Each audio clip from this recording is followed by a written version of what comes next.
ఓం సమర్థ సద్గురు సాయినాథ్ మహారాజ్కి జై. ఓం సాయిరామ్. మన బాబా కుటుంబ సభ్యులందరికీ నమస్తే అండి. మీ అందరిపైన షిరిడీ సాయినాథుని ఆశీస్సులు ఉండాలని, మీరు సంతోషంగా ఉండాలని మనస్ఫూర్తిగా బాబా గారిని కోరుకుంటున్నానండి. ఫ్రెండ్స్, మీకు ఎటువంటి కష్టాలు సమస్యలు ఉన్నా సరే ఒక్కసారి గురువుగారిని కాంటాక్ట్ అవ్వండి. శ్రీ రేణుకా ఎల్లమ్మ తల్లి జ్యోతిష్యాలయం, కోయ గురూజీ లక్ష్మణ్ రాజు. ఫోన్ నెంబర్ వచ్చేసి 8074148444. మీకు ఎటువంటి సమస్య ఉన్నా సరే, భార్యాభర్తల మధ్య సమస్యలు, ప్రేమ సమస్యలు, కుటుంబ సమస్యలు, వ్యాపారంలో నష్టం రావటం, నరదృష్టి, పెళ్ళి కుదరకపోవటం, ఆర్థిక సమస్యలు, విదేశీ ప్రయాణం, మనశ్శాంతి లేకపోవటం, ఇలాంటి ఎటువంటి సమస్యలు ఉన్నా సరే ఆ సమస్యలకు తగిన పూజలు చేసి గురువుగారు 24 గంటల్లో పరిష్కారం చూపిస్తారండి. ఈ గురువుగారికి చూపించుకున్న వారికి ఎంతో మందికి మంచి జరుగుతుంది ఫ్రెండ్స్. కాబట్టి ఒక్కసారి నమ్మకంతో ఈ గురువుగారిని కాంటాక్ట్ అవ్వండి. ఇంక ఈరోజు వీడియోలోకి వెళ్ళిపోదామండి. మన బాబాగారు సందేశం అండి. తల్లి, నువ్వు ఎవరి గురించి అయితే ఎక్కువగా ఆలోచిస్తున్నావో వారి పేరు నీ మనసులో తలుచుకుని ఒక పువ్వు తాకు తల్లి. ఎటువంటి శుభవార్త వినబోతున్నావో తెలుసుకో అమ్మా అని అయితే మన బాబాగారు మన అందరి కోసం మంచి సందేశం తీసుకొచ్చారండి. ఫ్రెండ్స్, మీరైతే థంబ్నెయిల్ చూశారు కదండి, 2 ఫ్లవర్స్ ఉన్నాయి కదా, తెలుపు రంగు గులాబీ అలాగే పసుపు రంగు గులాబీ. మీరైతే బాబాగారిని స్మరిస్తూ ఒక రంగు గులాబీ తాకండి. బాబాగారు ఏం చెప్పబోతున్నారో ఆయన మాటలోనే తెలుసుకోండి. ముందుగా మన సాయి తండ్రి చెప్పిన విలువైన మాటలండి. తల్లి తండ్రుల్ని ప్రేమించటం, వారిని గౌరవించటం, వారి చెప్పినట్లుగా నడుచుకోవటం, ఆ తరువాతే ఏ ప్రేమైనా సరే తల్లి. నువ్వు ఎప్పుడైతే నీ తల్లిదండ్రుల మాట విని నువ్వు చక్కగా ముందుకు వెళుతూ ఉంటావో అప్పుడే నేను కూడా నీ జీవితంలో తోడుగా ఉండి ముందుకు నడిపిస్తానమ్మా. ఒకవేళ నీ తల్లిదండ్రుల్ని సరిగ్గా చూసుకోలేకపోతే ఇక నువ్వు నన్ను ఎలా చూసుకోగలవు, ఎలా నన్ను నమ్మగలవు తల్లి? అందుకేనమ్మా, ఈ ప్రపంచంలో ముందుగా తల్లిదండ్రుల్ని ప్రేమించాలి, గౌరవించాలి. ఆ తర్వాతే ఎవరైనా. ఈ విషయాలని గుర్తుంచుకో తల్లి. ఒక రంగు పువ్వైతే తాకావు కదమ్మా, నీ సాయి తండ్రి చెప్పే సలహాలు విను. సాయి తండ్రి చెప్పే మంచి మాటలు విని అర్థం చేసుకుని నీ జీవితాన్ని ముందుకు నడిపించు. ఈరోజు చాలామందికి ప్రత్యేకమైన రోజు. ఎన్నో జ్ఞాపకాలను గుర్తు చేస్తూ ఉంటుంది.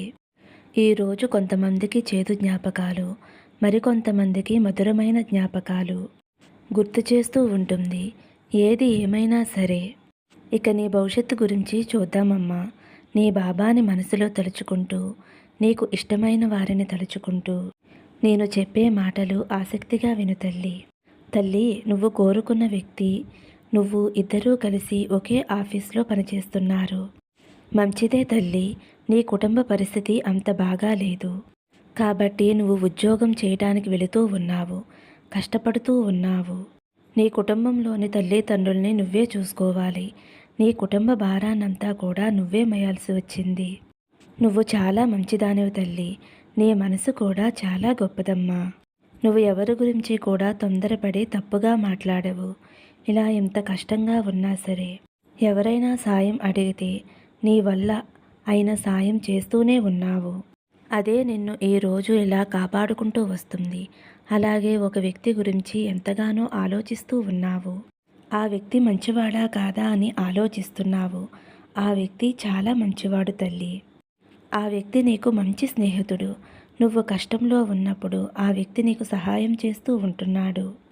అలాగే ఆ వ్యక్తికి కష్టం వచ్చినప్పుడు నీ వంతైన సహాయం నువ్వు చేస్తున్నావు. చాలా సంవత్సరాలుగా మీ ఇద్దరి మధ్య మంచి స్వచ్ఛమైన స్నేహం ఉంది తల్లి. కాకపోతే నువ్వు అప్పుడప్పుడు అనుకుంటూ ఉంటావు, ఈ సహాయాన్ని తీసుకుంటూ నా గురించి ఏమైనా తప్పుగా అనుకుంటున్నారా అని ఆలోచిస్తూ ఉంటున్నావు. కానీ ఆ వ్యక్తి మంచివారా చెడ్డవారా అనేది నీ సందేహం తల్లి. అలాంటి సందేహాలు అస్సలు పెట్టుకోవద్దమ్మా. ఆ వ్యక్తి నీ గురించి అస్సలు తప్పుగా అనుకోలేదు. నిన్ను ఒక మంచి స్నేహితురాలిగా చూస్తున్నాడు. నీ మీద ఆ వ్యక్తికి ఎటువంటి చెడు ఆలోచనలు లేవు. ఎప్పుడూ కూడా మంచిగానే ఆలోచిస్తూ ఉంటున్నాడు. ఇంత మంచి అమ్మాయి నా స్నేహితురాలుగా దొరకటం నా అదృష్టం అని ఎంతగానో సంతోషపడుతున్నాడు.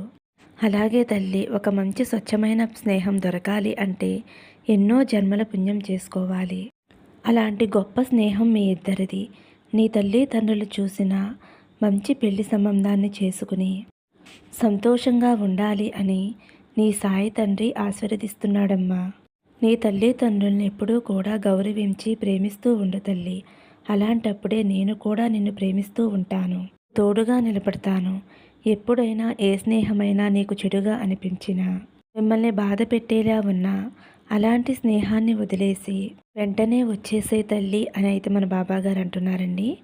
ఇప్పుడు రెండవ పువ్వు తాకిన నా బిడ్డ, తల్లి నువ్వు ఏ వ్యక్తి గురించి అయితే ఎక్కువగా ఆలోచిస్తూ ఉంటావో, ఆ వ్యక్తితో నేను ఎలా ప్రయాణం చేయాలి అని అనుకుంటూ ఉన్నావు కదా.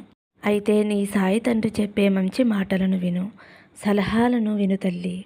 నువ్వు చేస్తున్న ఈ వ్యాపారంలో ప్రతిరోజు కూడా ఎంతోమంది ఎదురుపడుతూ ఉంటారు. వ్యాపార పరంగా ఎన్నో మాటలు మాట్లాడుతూనే ఉంటారు. అలా కొంతమంది నీతో ప్రయాణం చేస్తూ ఉంటారు. నీతో ఆ వ్యక్తికి పరిచయం ఏర్పడటం, మంచి స్నేహం కుదరటం, వ్యాపారంలో నష్టం వచ్చినప్పుడు ఒకరికి ఒకరు సహాయం చేసుకుంటూ వస్తున్నారు. అలాగే మీరిద్దరూ కూడా మంచి వ్యక్తులు, మంచి మనసు ఉన్నవారే. కాకపోతే నువ్వు ఇలా ఆలోచిస్తున్నావు, ఆ వ్యక్తికి నాపై ప్రేమ ఉందా లేదా, అంటే స్నేహమేనా అని ఆలోచిస్తున్నావు.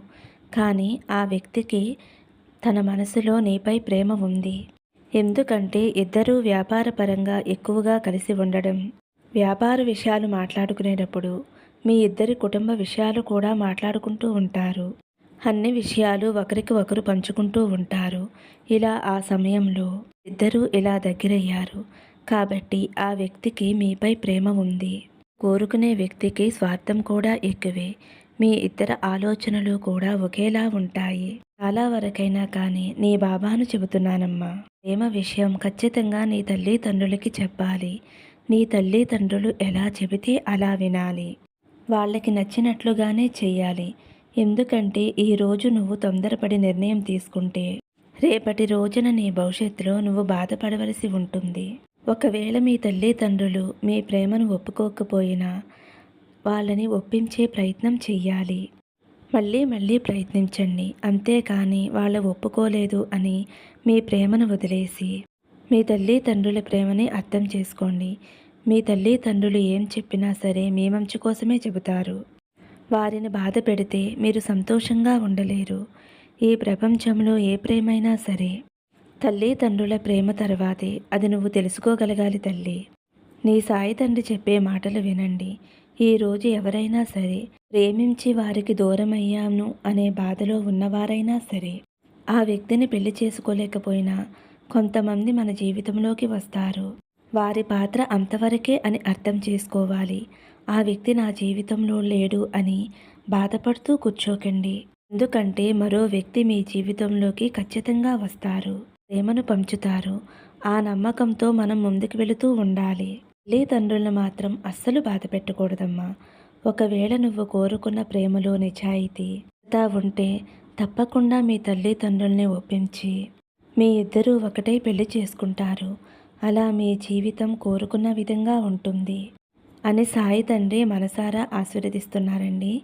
తల్లిదండ్రుల ప్రేమ కన్నా ఏ ప్రేమ కూడా గొప్పది కాదండి. వాళ్ళు ప్రతి విషయము కూడా మన గురించి ఆలోచిస్తారని, మనకి మంచి జరగాలని కోరుకుంటూ ఉంటారని మనం అర్థం చేసుకోవాలండి. ఇంక ఈరోజు వీడియో ఇదేనండి. ఈ వీడియో నచ్చింది అనుకుంటున్నాను. నచ్చితే ఒక చిన్న లైక్ ఇవ్వండి.